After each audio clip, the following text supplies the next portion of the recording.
Congratulations, having a great season. You go to the championship, but probably MVP. My question to you is, do you feel like you need to win a championship to be in the same conversation as the ones that play your position that have won, like Steph Curry, like Kyrie Irving? Do you think that should happen, and why? Yes, absolutely. You play the game to win, and that's at the end of the day all that really matters. Like if you don't win, then, well, in my mind, if you don't win, then you lost, and if you lost, you failed. Now you learn through those failures and those losses, but ultimately I wake up in the morning to win, and if I don't, I guess, succeed that in my career, then I would never accomplish what I wanted to. How do you see your chances this year compared to last year? Yeah, we have obviously a pretty good basketball team. We have a little bit of more experience. We have an opportunity to, for sure, win an NBA championship. Now we're going to have to earn it, just like the team that's going to win it this year and the teams that's won it in the past. Like you go into playoffs and you have to be the best team for a couple months, and you're not that unless you earn it throughout the season and throughout the playoffs. So we're more than halfway through the season, but it's a long road, and we just got to keep getting better through the road, and hopefully we are where we want to be at the end of it. Joel on the right.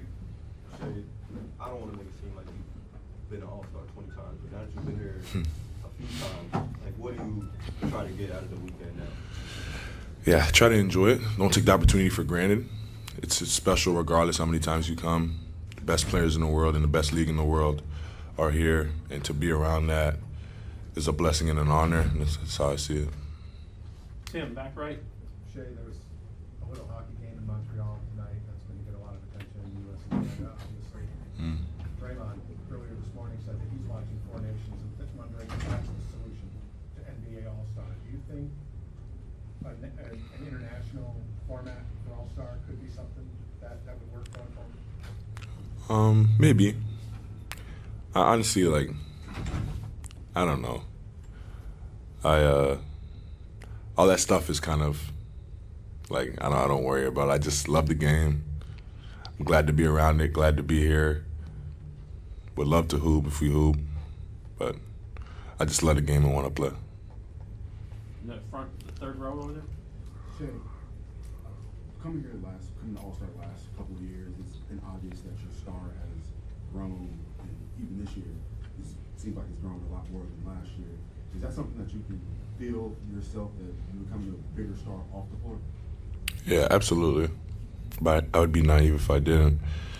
It's something that I try to be aware of, and I try to make sure I don't let it affect the person I am and the player I am and the teammate I am. And I think doing so has helped me succeed on the court and us succeed as a team as well. So, yeah, I definitely I notice it, embrace it, and try to make sure it doesn't get in the way of things. Same row on the right. Shai, in this era, mid-range shooters are a few. What, how, or why influenced you to be a mid-range shooter? Yeah, my favorite players growing up were Kobe Bryant and Allen Iverson. They shot a lot of mid-range. So for me, it was just like part of the game. It was a skill set. It was a weapon. And I try to implement it in my game, and I've done so. Up front on the right. Shai, there's an age-old, I guess, conversation about stars not being able to flourish in Oklahoma City, which has been debunked numerous times. Russ, you, PG. Can you just kind of address that? KD too. KD, Yeah. Right, KD, brain fart. But yeah, can you just address that and address why people think that and how you're helping change that narrative? Yeah, it's a smaller market, so naturally and organically it's less attention. But if you're good enough at basketball, the attention will find you, and we've seen that over the years. LeBron was in Cleveland, and there was no problem because he was that good at basketball. So it's like the market matters to a certain extent, but if you're that good at basketball, it'll figure itself out, and that's how I see it. Tim here on the left. Shai, obviously, you mentioned how your stars risen the last couple of years, got a chance to win MVP, one of the best teams in the league. There is all this talk about competitive level in the All-Star game, sort of to Tim's question about the format and whatever. Do you feel any personal obligation to try to make sure that it feels different and looks different, and do you think the new format can help with that? Yeah, I mean, obligation, it's kind of hard. Like, I'm one guy out there. I would love to play, if you're asking where my stance is, I would love to, like, just play like a pickup game like we do in the summertime, for sure. But I'm one guy out there, and I'm not about to be the only one diving on loose balls. So, yeah, obligation is hard just because I'm one of 24, but yeah. Last one in this third row and center. Shai, there's this whole talk about, you know, the future faces of the NBA and that whole type of thing. For you personally, one, is that something that you desire to be as, you know, the LeBrons and Steph kind of, you know, get towards the end of their careers?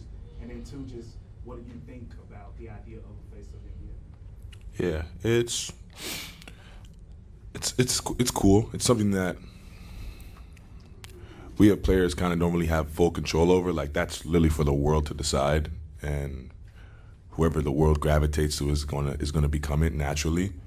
Now, it's something that obviously would be, and it's not really like a title. It's more just an opinion, but it's something that is for sure surreal. Like, if you're in that conversation, if you're amongst those guys, you are a very, very, very good basketball player and probably go down in history. And yeah, to be in that conversation is a blessing. That surrounding is amazing. Thank you, Shai.